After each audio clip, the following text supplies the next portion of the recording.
जरा सोचिए, हिमालय की जमा देने वाली ठंड, मीलों तक सिर्फ सन्नाटा, और वहां खड़ा एक ऐसा प्राचीन मंदिर जो इंसान के बड़े से बड़े अहंकार को पल भर में चकनाचूर कर दे। है ना अद्भुत? दुनिया की नजरों से दूर इतनी मुश्किल जगह पर बसा केदारनाथ सिर्फ एक ढांचा नहीं है, बल्कि एक ऐसा रहस्य है जिसने सदियों से बड़े बड़े ज्ञानियों, योगियों और हम जैसे आम लोगों को हैरान कर रखा है। तो चलिए आज के इस एक्सप्लेनर में इस रहस्य की गहराई में उतरते हैं। आज के समय में हम देखते हैं कि अत्याधुनिक इंजीनियरिंग से बनी बड़ी बड़ी इमारतें प्रकृति के एक छोटे से झटके में ताश के पत्तों की तरह ढह जाती हैं। लेकिन एक ऐसा प्राचीन मंदिर जो भयानक प्राकृतिक आपदाओं के बीच भी सीना ताने खड़ा रहता है और साल के 6 महीने भयंकर बर्फबारी के बीच बिल्कुल अछूता रहता है, वो आखिर कैसे मुमकिन है?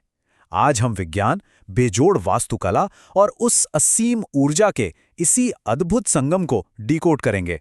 भाग 1, उत्पत्ति और वास्तुकला। एक अविनाशी नींव। अब केदारनाथ के इस अविनाशी नींव को समझने के लिए हमें इतिहास के पन्नों को थोड़ा पीछे पलटना होगा, सीधे द्वापर युग में। महाभारत के उस विनाशकारी युद्ध के बाद जब पांडव अपने पापों के प्रायश्चित के लिए शिवजी की खोज में हिमालय पहुंचे थे, तब इस पवित्र स्थान का निर्माण हुआ था। उसके बाद इतिहास में 8वीं शताब्दी का समय आता है, जब महान दार्शनिक आदिगुरु शंकराचार्य जी ने इस मंदिर का पुनरुद्धार किया। और सबसे कमाल की बात तो यह है कि उन्होंने अपने जीवन की अंतिम सांसें भी यहीं ली और इसी स्थान पर समाधि ले ली। अब जरा इस मंदिर की कत्यूरी वास्तुकला की इस बारीक पीक डिटेलिंग पर गौर कीजिए। ये कोई साधारण इंजीनियरिंग नहीं है। आपको जानकर हैरानी होगी कि इसमें पत्थरों को जोड़ने के लिए सीमेंट या मोर्टार की एक बूंद, जी हां, एक सिंगल बूंद का भी इस्तेमाल नहीं हुआ है। इसकी जगह एक बेहद जटिल इंटरलॉकिंग तकनीक का इस्तेमाल किया गया है। ये विशाल पत्थर एक दूसरे में इस तरह परफेक्टली फिट किए गए हैं कि भयंकर से भयंकर भूकंप और अंधा कर देने वाले बर्फीले तूफान भी स्वाभाविक रूप से इनका कुछ नहीं बिगाड़ सकते। भाग 2, 2013 की त्रासदी, प्रकृति की सबसे बड़ी परीक्षा। 2013 का वो भयानक मंजर शायद ही कोई भूल पाया हो। जरा कल्पना कीजिए, पानी की एक विशाल खौफनाक लहर जिसमें बड़ी बड़ी चट्टानें और मलबा भरा हुआ था, प्रचंड गति से आगे बढ़ रही थी। उस पानी की ताकत इतनी ज्यादा थी कि रास्ते में आने वाली मजबूत से मजबूत कंक्रीट की इमारतें भी तिनके की तरह बह गई, और वो लहर वो सीधे इस प्राचीन मंदिर को पूरी तरह से मिटाने के लिए आगे बढ़ रही थी। उस पल ऐसा लग रहा था कि शायद अब ये प्राचीन संरचना इस प्रलयंकारी सैलाब के सामने टिक नहीं पाएगी। लेकिन तभी उस विनाशकारी सैलाब के बीच कुछ ऐसा हुआ जिसकी किसी ने कल्पना भी नहीं की थी। पहाड़ों से एक बेहद विशालकाय पत्थर बहकर नीचे आया और बिल्कुल सही समय पर मंदिर के ठीक पीछे आकर अटक गया। इसी को हम भीमशिला कहते हैं। इसने सचमुच एक ढाल का काम किया। इसके पीछे का भौतिक विज्ञान देखिए। इस पत्थर ने पानी की उस खौफनाक धारा को 2 हिस्सों में चीर दिया। पानी मंदिर के दोनों किनारों से बह गया और मंदिर पर सीधा प्रहार होने से पूरी तरह बच गया। अब सोचने वाली बात यह है कि विज्ञान आज भी इस बात का जवाब ढूंढने में संघर्ष करता है कि वो भीमशिला बिल्कुल उसी सटीक समय पर उसी जगह आकर कैसे रुकी। क्या यह महज भूविज्ञान का एक असाधारण इत्तेफाक था, या फिर ये उस दिव्य ऊर्जा की ताकत थी जो अपने पवित्र स्थान की रक्षा कर रही थी?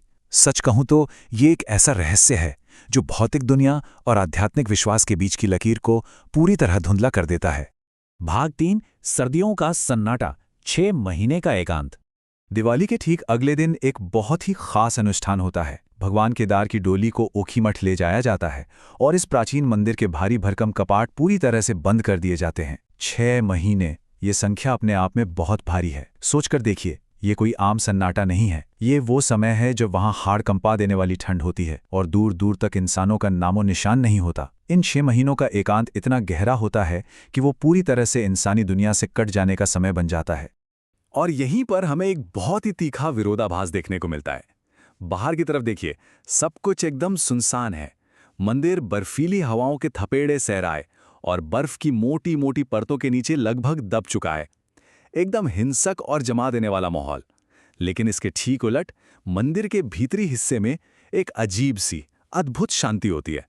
जब 6 महीने बाद पुजारी कपाट खोलते हैं ना, तो अंदर पाई जाने वाली अखंड ज्योति बिल्कुल उसी तरह पूरी पूर्णता के साथ जलती हुई मिलती है जैसे उससे छोड़कर गए थे। बिना किसी इंसान की देखभाल के, बिना तेल डाले एक अखंड ज्योति का लगातार आधे साल तक जलना, लॉजिकली तो ये पूरी तरह असंभव लगता है। प्राचीन मान्यताओं की माने तो जब इंसान वहां नहीं होते तब स्वयं देवता आकर महादेव की पूजा करते हैं। और हाँ, यह रहस्य सिर्फ मंदिर के अंदर तक सीमित नहीं है। वहीं पास में जो रेतस कुंड है, वहां जब ओम नमः शिवाय का जाप किया जाता है तो सिर्फ उस ध्वनि के प्रभाव से पानी में प्राकृतिक बुलबुले उठने लगते हैं। मतलब ध्वनि और प्रकृति का ऐसा तालमेल सच में रोंगटे खड़े कर देता है। भाग 4 16 किलोमीटर की चढ़ाई, मानवीय संकल्प की परीक्षा। केदारनाथ तक पहुंचने की वो 16 किलोमीटर की खड़ी और पथरीली चढ़ाई, ये सिर्फ आपके शारीरिक स्टैमिना का टेस्ट नहीं है, ये असल में पूर्ण आध्यात्मिक समर्पण की परीक्षा है। जो भी इस रास्ते पर चलता है वो धीरे धीरे अपने भीतर के विकारों और अहंकार को वहीं पीछे छोड़ता जाता है। जैसे कि सद्गुरु कहते हैं, केदारनाथ सिर्फ पत्थरों से बना कोई ढांचा नहीं है, बल्कि ये यौगिक ऊर्जा का एक बहुत बड़ा सघन भंडार है, जिसे योगियों ने हजारों सालों तक संजोया है। उस घाटी में बहने वाली हवा की आवाज, वहां का वाइब्रेशन शिव शब्द की ब्रह्मांडीय गूंज के सबसे करीब महसूस होता है। हमारी आज की इस चर्चा से एक बात तो बिल्कुल साफ उभर कर आती है कि हिमालय का वो विशाल, अभिभूत करने वाला आकार इंसानी नजरिए को हमेशा के लिए बदल कर रख देता है। जब कोई उन गगनचुंबी बर्फीली चोटियों के सामने खड़ा होता है तो उसे पहली बार ये एहसास होता है कि ये दुनिया कितनी विशाल है, और इसके मुकाबले हमारी रोज़मर्रा की परेशानियां, हमारा स्ट्रेस, हमारा अहंकार वास्तव में कितने छोटे और मामूली हैं। ये जगह सिर्फ दर्शन करने की नहीं है, बल्कि आत्मबोध का केंद्र है। तो अंत में एक गहरा विचार हमारे मन में जरूर रह जाता है। वास्तुकला की उस अकल्पनीय मजबूती से लेकर प्रकृति के चमत्कारों और सर्दियों के उस रहस्यमयी सन्नाटे तक, केदारनाथ का कण कण एक उच्च ऊर्जा का जीता जागता प्रमाण है। ऐसे में जो लोग अपने अहंकार को दरकिनार करके हिमालय के इस शक्तिशाली बुलावे को स्वीकार करते हैं, उनके भीतर कौन सा गहरा, जीवन बदलने वाला आध्यात्मिक रूपांतरण इंतजार कर रहा है? ये एक ऐसा सवाल है जिसका असली जवाब शायद केवल उस यात्रा को करके ही पाया जा सकता है।